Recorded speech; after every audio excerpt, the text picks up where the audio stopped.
अपन लोग mathematical physics पढ़ रहे हैं, पेपर सेकंड। कल हम लोग ने स्टार्ट कर दिया था।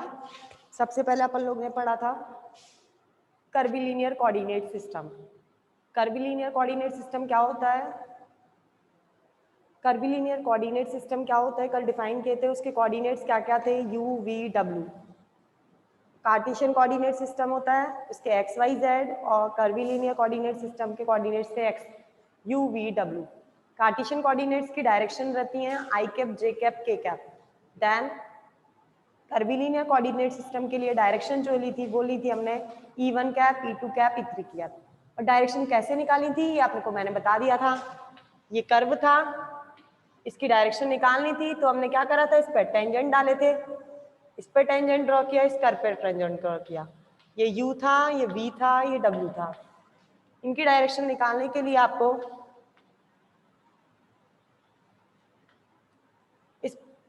इस कर्व पे टेंजेंट डाला, इस कर्व पे टेंजेंट डाला, इस कर्व पे टेंजेंट डाला।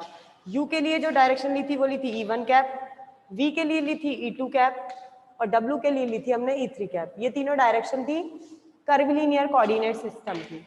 और आज हम जो पढ़ेंगे अब वो पढ़ रहे हैं हम orthogonal कर्विलीनियर coordinate system. Orthogonal कर्विलीनियर coordinate system मतलब होता है जो तीनों की तीनों आपकी एक्सिस होती हैं ऑर्थोगोनल होती हैं। ऑर्थोगोनल मतलब तीनों की तीनों एक दूसरे पर 90 डिग्री पर होती हैं।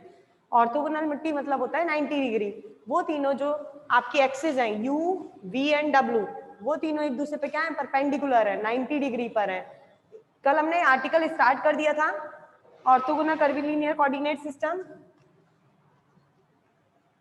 ऑर्थोगोनल कर्विलीनियर कोऑर्डिनेट सिस्टम ये कल स्टार्ट कर चुके थे। और मैंने इसके अंदर आपको बोला था आपको दो क्वांटिटीज निकालने के लिए। वो दोनों क्वांटिटीज कौन कौन सी निकलवाई थी? एक तो निकलवाया था बेस वेक्टर और एक निकलवाया था आपको स्केल फैक्टर।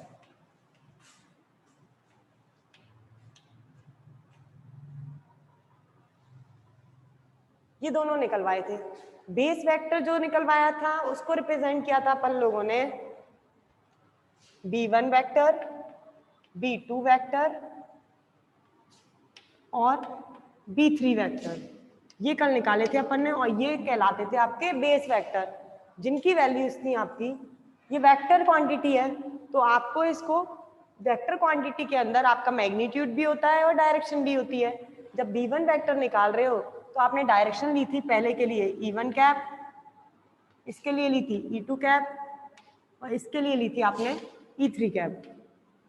इसका मैग्नीट्यूड लिया था B1 का H1, इसका मैग्नीट्यूड लिया था H2 और इसके लिए मैग्नीट्यूड लिया था H3। तो B1, B2, B3 तो आपके बेस वेक्टर थे, H1, H2 और H3 आपके स्केल फैक्टर थे। ये दोनों चीज हम कल निकाल चुके थे और यहाँ तक बात हम कर चुके थे। अब जो निकालना था वो निकलवाना था आपसे लाइन एलिमेंट, मतलब जो आपको लेंथ निकालनी है, जो आपने कर्व लिए हुए हैं उनकी लेंथ किस किस की निकालनी थी आपको।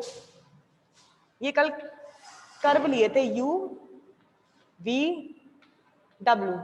जो U कर्व था, ये V कर्व था और ये W कर्व था। मैंने डिनोट U को तो करा था U1 से, V को करा था U2 से और W को करा था U3 से। आप UVW से कर लीजिए या U1 U2 U3 से कर लीजिए, किसी से भी कर लीजिए, कोई फर्क नहीं पड़ता है। मैंने कल U1 U2 U3 लेके चली थी इन कर्व के लिए, ठीक है। और इनकी मुझे लेंथ निकालनी थी U1 कर्व के लिए, U2 कर्व के लिए और U3 कर्व के लिए। इन तीनों कर्व के लिए आपको लेंथ फाइंड आउट करके आनी थी। उसके लिए हमने इन लाइन एलिमेंट जो लेंथ मानी थी इस लाइन एलिमेंट की, वो मानी थी आपने DS, यही मानी थी। अब तीनों कर्व के लिए अलग अलग निकालेंगे तो DS, जब U कर्व के लिए निकालोगे तो इसे रिप्रेजेंट करोगे आप DS1 से, जब V कर्व के लिए निकालोगे तो इसे रिप्रेजेंट करोगे DS2 से, और जब W कर्व के लिए निकालोगे तो इसे रिप्रेजेंट करेंगे अपन DS3 से। ओके, मैंने जनरल ले लिया DS। DS आपको लेंथ निकालनी है, इसको निकालने के लिए आपने कल dr वेक्टर का मैग्नीट्यूड लिया था। क्यों लिया था? मैं इनकी लेंथ निकालने के लिए dr वेक्टर का मैग्नीट्यूड इसलिए लिया था क्योंकि हमने कोई पार्टिकल लिया था p, जिसका अपन को पोजीशन फाइंड आउट करनी थी। पोजीशन जो निकालते हैं वो कहाँ से कहाँ निकालते हैं? ओरिजिन से इस पार्टिकल पर, ओरिजिन से इस पार्टिकल पर जो आपने पोजीशन वेक्टर माना था वो माना था आपने r वेक्टर, फिर उसके अंदर चेंज निकाला था dr वेक्टर। जब आप इसका मैग्नीट्यूड लोगे तो वो क्या निकालेगा? आपको इसकी लेंथ निकाल के देगा ds। फिर दोनों साइड अपन ने स्क्वायर किया था, ds स्क्वायर, स्क्वायर करेंगे तो dr vector dot dr vector ds square. dr vector की अपन कल वैल्यू निकाल चुके थे, कितनी थी? v1 du1 v2 du2 v3 du3। Similarly इसके लिए भी ऐसे ही करा था, v1 du1 v2 du2 और v3 du3। फिर इसे ओपन किया था हमने ds स्क्वायर। ये तीन क्वांटिटीज हैं तो समीशन ले लिया था और तीनों ऐड हो रही हैं i इक्वल टू 1 to 3 तक, bi dui, और ये वेक्टर है। i इक्वल टू 1 to 3 तक इसलिए लिया था क्योंकि जो i की वैल्यू है वो 1, 2 और 3 है, तो 1 से लेकर 3 तक। समीशन इसलिए लगाया है क्योंकि तीनों क्वांटिटीज ऐड हो रही हैं तो समीशन लगा दिया।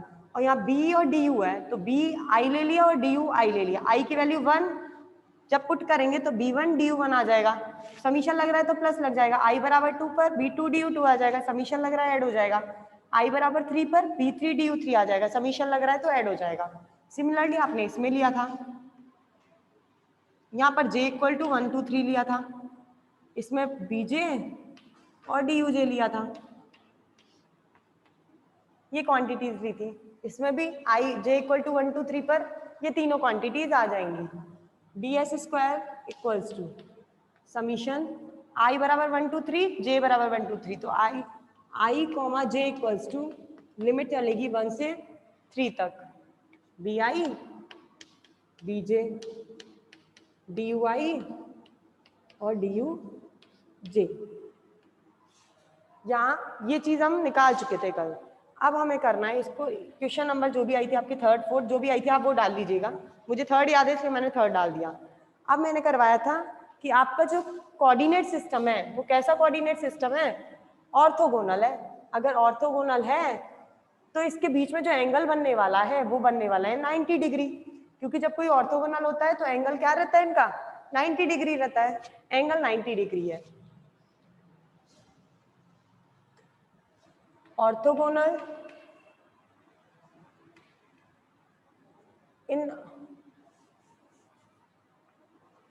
इन ऑर्थोगोनल कर्वीलिनियर कोऑर्डिनेट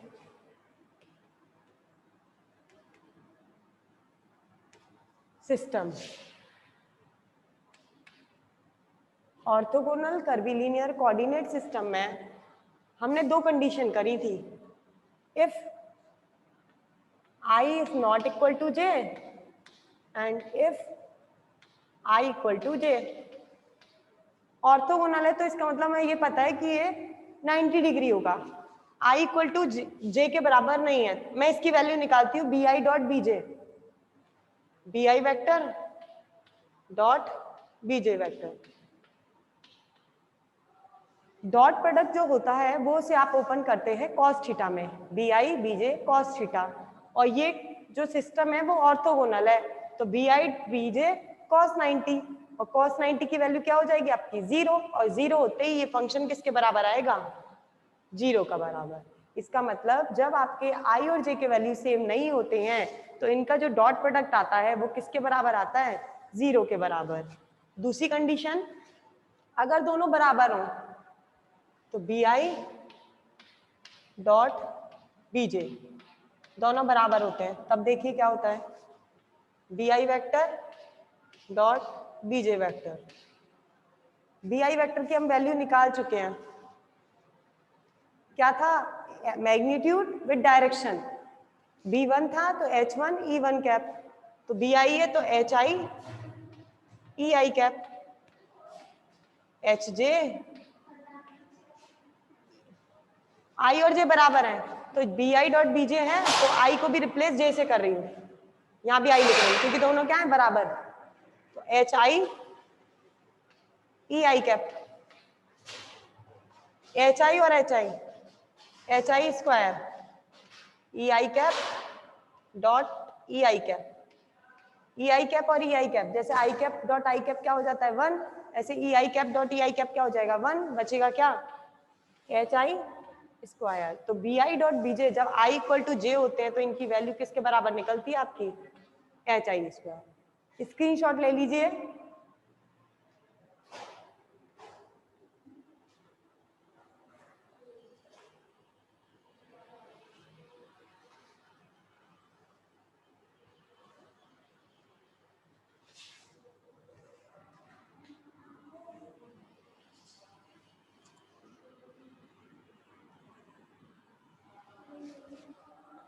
अब देखिए कर्विलीनियर कोऑर्डिनेट सिस्टम में जो फंक्शन चल रहा था ds स्क्वायर, वो क्या चल रहा था आपका समीशन I, J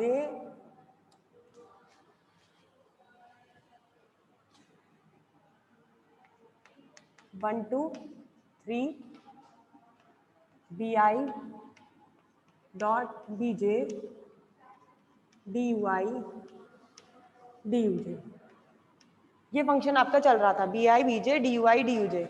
अब हमने कंडीशन करते हैं फर्स्ट इसके लिए, अगर I और J की वैल्यू सेम है, अगर I और J की वैल्यू सेम है तो ds स्क्वायर जो निकलने वाला है वो क्या निकलने वाला है समीशन I और J दोनों I मान लेते हैं 1 2 3, I और J सेम होता है तब BI और BJ क्या कितना निकलता है, आप कहिए BI और BJ कितना निकलता है HI स्क्वायर। तो इसको लिख दिया अपन ने HI स्क्वायर, क्योंकि हम जो बात कर रहे हैं वो ऑर्थोगोनल कर्विलीनियर कोऑर्डिनेट सिस्टम के अंदर बात कर रहे हैं।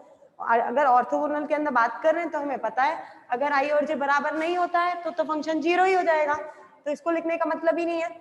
हमें दूसरी कंडीशन पता है कि अगर I और J बराबर होते हैं तो ये HI स्क्वायर आता है, 0 लिखने का मतलब ही नहीं I और J बराबर नहीं होते। तो हम लोग ने I और J को इक्वल करके तो हमने किस क्वांटिटी के बराबर लिखा इसे HI स्क्वायर के बराबर, तो मतलब ये फंक्शन जो आया वो HI स्क्वायर आया।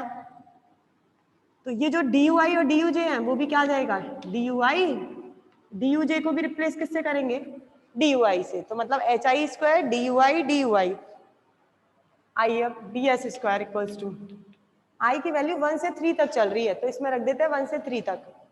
First I equal to 1 H1 square DUI और DUI मतलब DU1 इसका स्क्वायर, समीशन लग रहा है तो प्लस I बराबर 1 हो गया I बराबर 2 पर H2 स्क्वायर DU2 और DU2 तो मतलब DU2 स्क्वायर प्लस I बराबर 3 पर H3 स्क्वायर DU3 और DU3 मतलब DU3 स्क्वायर। इसको नेक्स्ट इक्वेशन नंबर डाल देते हैं अपन लोग फोर्थ, ये फोर्थ इक्वेशन निकली जिसमें इसकी वैल्यू आई आपकी H1 square DU1 square H2 square DU2 H3 square DU3 square. अब अगर मान के चलते हैं अगर ये ऑर्थोगोनल कर्विलिनियर कोऑर्डिनेट सिस्टम नहीं है, अगर ऑर्थोगोनल कर्विलिनियर कोऑर्डिनेट सिस्टम है तब तो आपकी ds स्क्वायर इतना आएगा। अब लिया हमने अगर ये ऑर्थोगोनल कर्विलिनियर कोऑर्डिनेट सिस्टम नहीं है तो क्या होता है अब ये देखते हैं।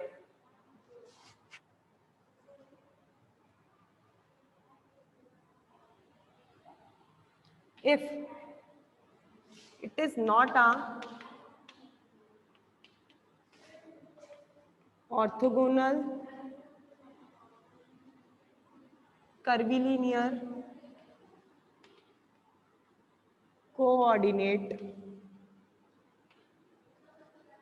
system, अगर ये ऑर्थोगोनल कर्विलिनियर कोऑर्डिनेट सिस्टम नहीं है तब ds स्क्वायर कितना होगा, देखिए ds square equals to function तो हमें पता है क्या होता है I, J की वैल्यू 1 से 3 तक BI B J D U I D U J. अगर ऐसा है तो आई की वैल्यू 1 से 3 तक चलेगी और D U I D U J होगी। अगर ये नहीं है ऑर्थोगोनल कर्वीलिनियर कोऑर्डिनेट सिस्टम तो I B I dot B J zero नहीं हो सकता, क्योंकि जीरो तभी होता है जब ये ऑर्थोगोनल कर्वीलिनियर कोऑर्डिनेट सिस्टम होता है। अगर क्योंकि इसमें थीटा आता है वो 90 करके इसको जीरो कर देता है। अगर ये नहीं है तो मतलब ये जीरो नहीं होगा। ये जीरो नहीं होगा तो फिर इसकी वैल्यूज क्या रहेगी? आई और जे बराबर नहीं होने पर इसकी वैल्यू जीरो नहीं आएगी। कब नहीं आएगी? जब ये ऑर्थोगोनल कर्वीलिनियर कोऑर्डिनेट सिस्टम नहीं होगा। अब मैंने कंडीशन वही लगाई है, if it is not a orthogonal curvilinear coordinate system then bi dot bj is not equals to zero. अगर ये जीरो के बराबर नहीं है तो इसकी वैल्यू ओपन करते हैं। देखिए ये जो कंडीशन है वो ऑर्थोगोनल के लिए है, और जो मैंने कंडीशन लेके चल रही हूँ वो ऑर्थोगोनल नहीं है। उसके लिए कंडीशन देखिए क्या रहती है।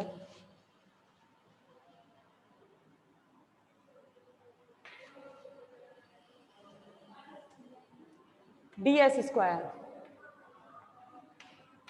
Equals to B I B J, value रखती हूँ B I B J I equal to 1। I और जे की वैल्यू बराबर नहीं होनी चाहिए। बराबर नहीं होनी चाहिए तो एक अगर 1 ले रही हूँ तो दूसरा आपको 2 लेना पड़ेगा। मैं आई की जगह तो 1 ले रही हूँ, बी की जे की जगह 1 2 3 चेंज कर रही हूँ। आई की जगह 1 बी 1, जे की जगह 2।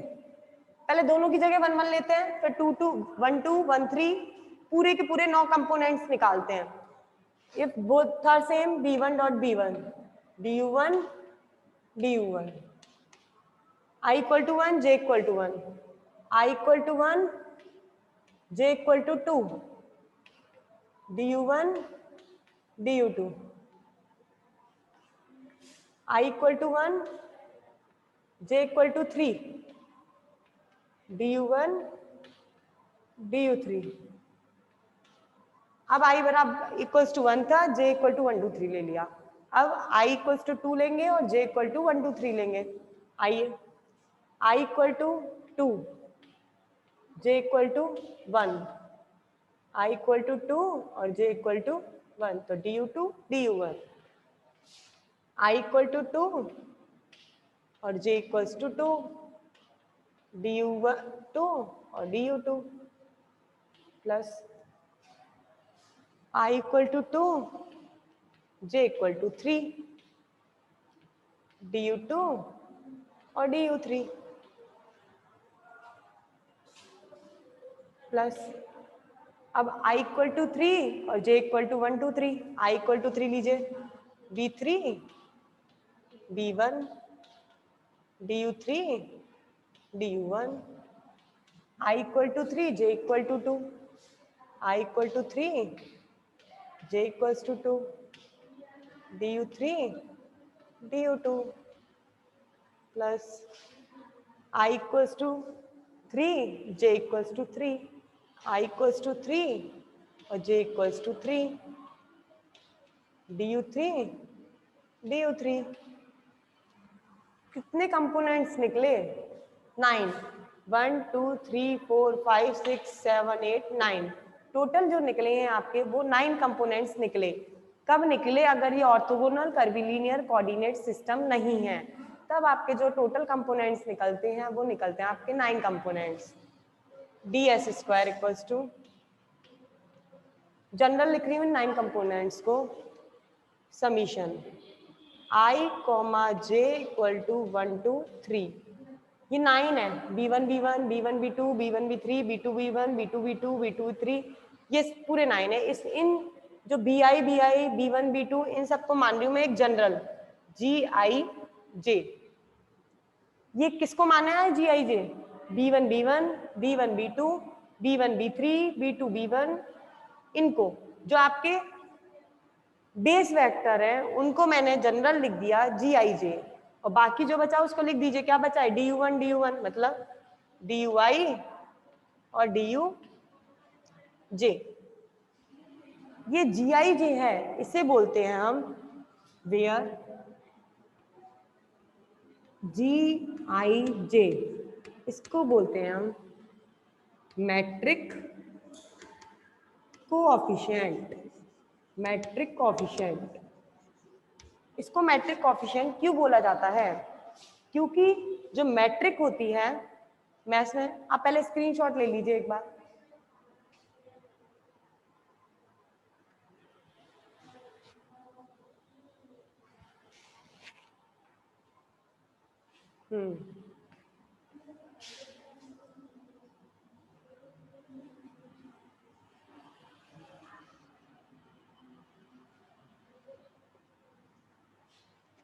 इसे मैट्रिक कोएफिशिएंट क्यों बोला जाता है? क्योंकि हमने पढ़ा है मैथ के अंदर, बहुत अच्छे से मैट्रिक पढ़ी हुई है आप लोगों ने। मैट्रिक कैसे बनती है, और मैट्रिक में 9 कंपोनेंट आते हैं, 1 2 3 4 5 6 7 8 9, ये 9 आते हैं। और इसमें भी 9 है, 1 2 3 4 5 6 7 8 9, इसलिए इनको बोलते हैं मैट्रिक कोएफिशिएंट, क्योंकि इसे मैट्रिक्स में लिखा जा सकता है। ये टोटल 9 कंपोनेंट है, इसलिए इसे बोला जाता है मैट्रिक कोएफिशिएंट। ओके, चलिए अब आगे बढ़ते हैं। सबसे पहले वैल्यू निकालते हैं। पूरे 9 कंपोनेंट्स निकाल रही हूं मैं, कौन कौन से हैं 9 कंपोनेंट्स की वैल्यू। पहला, आई और जे जब इक्वल हो, G11, G11 है तो मतलब B1, और G की वैल्यू जो ली है आपने, वो ली है आपने BI dot BJ, BI dot BJ। BI की वैल्यू है आपकी, BI पढ़ा है आपने बहुत अच्छे से। वेक्टर क्वांटिटी है तो इसको ओपन कैसे करोगे, मैग्नीट्यूड विद डायरेक्शन। BI का मैग्नीट्यूड HI, ये तो आपका बेस वेक्टर था, ये आपका स्केल फैक्टर था, जो स्केल फैक्टर था वो इसका मैग्नीट्यूड था, तो इसे लिख दिया HI। और विद डायरेक्शन, तो डायरेक्शन कितनी ली थी हमने कल, EI कैप। मतलब BI को ओपन जो करेंगे वो आप करोगे मैग्नीट्यूड विद डायरेक्शन, मैग्नीट्यूड हो गई HI और डायरेक्शन हो गया EI cap dot. Similarly BJ को ओपन करते हैं, BJ को ओपन करेंगे तो क्या आएगा, HJ मैग्नीट्यूड विद डायरेक्शन, इसकी डायरेक्शन क्या ली थी अपन ने, EJ कैप, यही ली थी। 1 1 है, अगर I और J की वैल्यू 1 1 है तो इसे लिख सकते हैं B1 dot B1,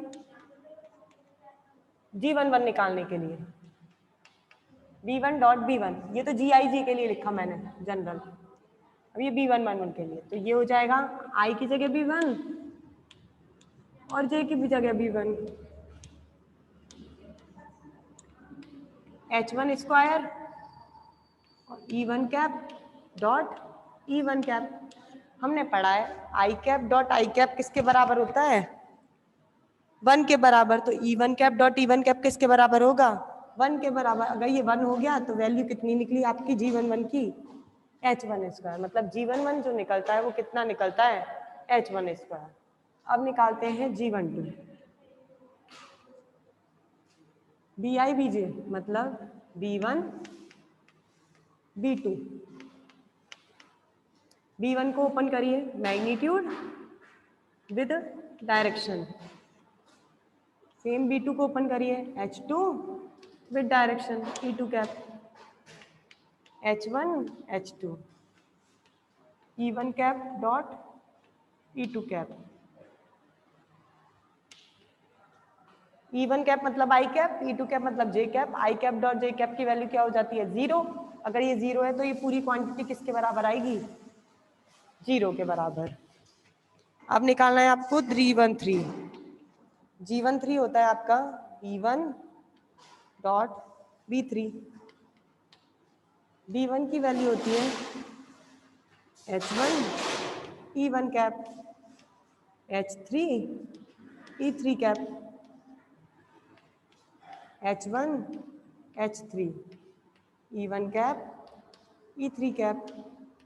I cap dot K cap क्या होती है वैल्यू, 0, तो इसकी वैल्यू भी क्या आ गई आपकी, 0। मतलब G11 आपका H1 स्क्वायर, G12 0, G13 0, 3 निकाल लिए। मैट्रिक्स में आपको टोटल निकालने हैं 9। B1 डॉट B1 आ गया, B1 डॉट B2 आ गया, B1 डॉट B3 आ गया। अब जो बचे हैं वो बचे हैं आपका B2 B1, B2 B2, B2 B3, same similarly 3 के लिए। अब मुझे इन 6 क्वांटिटीज की और वैल्यू निकालनी है। अब निकालेंगे अपन B2 B1 की।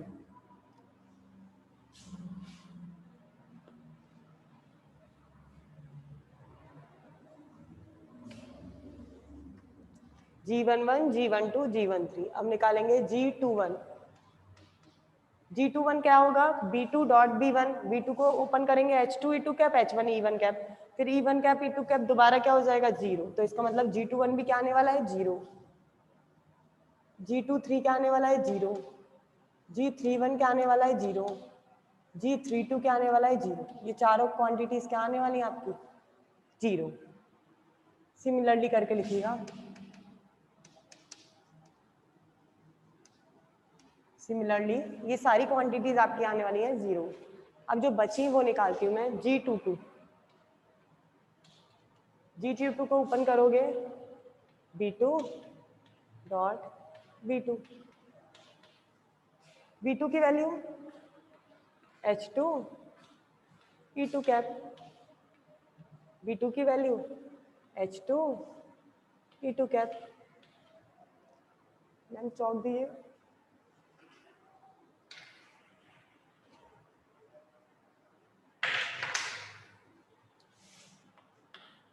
H2 H2 E2 cap dot E2 cap, H2 और H2 H2 square, J cap dot J cap 1। तो इसका मतलब G22 जो निकलने वाला वो निकला आपका H2 स्क्वायर। अब जो बचा वो क्या बचा? G33। इससे लिखेंगे हम B3 डॉट B3। B3 की वैल्यू रखिए H3 E3 cap, H3 E3 cap, H3 H3 S3 square, E3 cap dot E3 cap, E3 cap E3 cap 0। तो क्या निकला ये?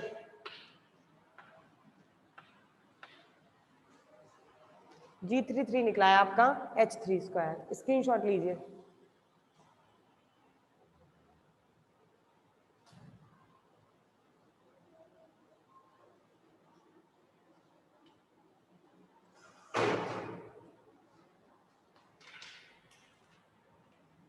आगे देखिए।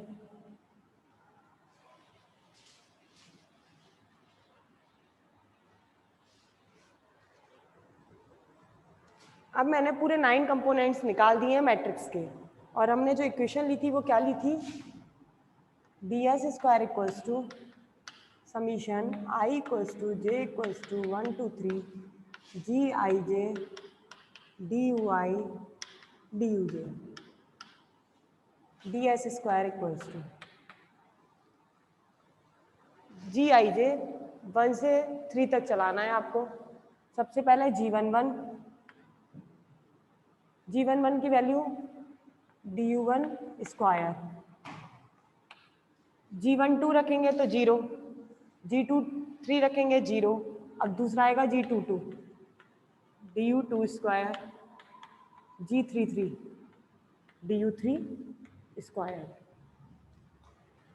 ds square equals to G11 की वैल्यू निकाली H1 square du1 square, G22 निकला H2 स्क्वायर du2 स्क्वायर, और G33 निकला S3 square du3 square. Okay, अब देखते हैं अपन लोग आगे। ये तो हमारी ये क्वांटिटीज निकल गई। अब मैं निकाल रही हूँ along U1 curve. U1 curve के अलोंग निकाल रहे हैं। जब U1 कर्व के अलोंग निकाल रहे हैं तो U2 कर्व और U3 कर्व के लिए वैल्यू निकलेंगी, ये दोनों रहेंगे कांस्टेंट। रिजॉइन करिए, रिजॉइन करिए।